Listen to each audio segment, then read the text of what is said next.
तिसऱ्या टर्ममधलं मोदी सरकारनं अर्थसंकल्प सादर केला। सर्वांचं लक्ष लागलेल्या टॅक्स स्लॅबबद्दल महत्त्वाच्या घोषणा यात करण्यात आल्या। नव्या कर प्रणालीत मोठे बदल करण्यात आले, त्यामुळे नवी कर रचना स्वीकारणाऱ्यांना एक मोठा दिलासा मिळतोय। जुन्या कर प्रणालीत कोणतेही बदल करण्यात आलेले नाहीत, त्यामुळे जुनी कर रचना स्वीकारणाऱ्यांची निराशा झाली आहे।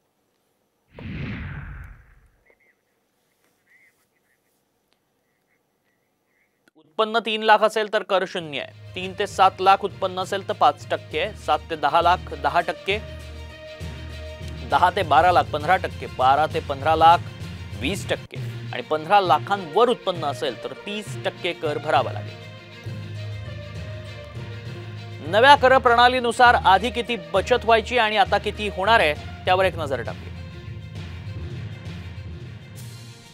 असेल तर अगोदर 30,000 रुपयांची बचत व्हायची। 22,500 रुपये उत्पन्न असेल तर 7,500ची बचत व्हायची।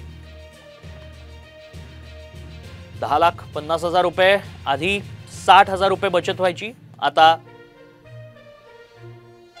12,500।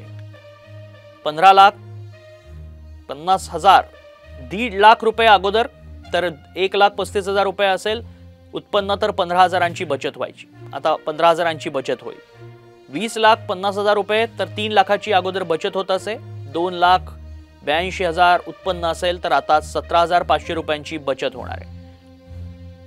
50 लाख उत्पन्न असेल तर 12 लाख रुपये आधी बचत व्हायची, आता 11 लाख रुपये 82,000 उत्पन्न असेल तर 17,500 रुपयांची बचत होणार आहे।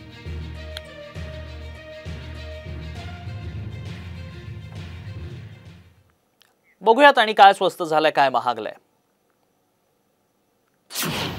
मोबाईल फोन आणि चार्जर स्वस्त होतील।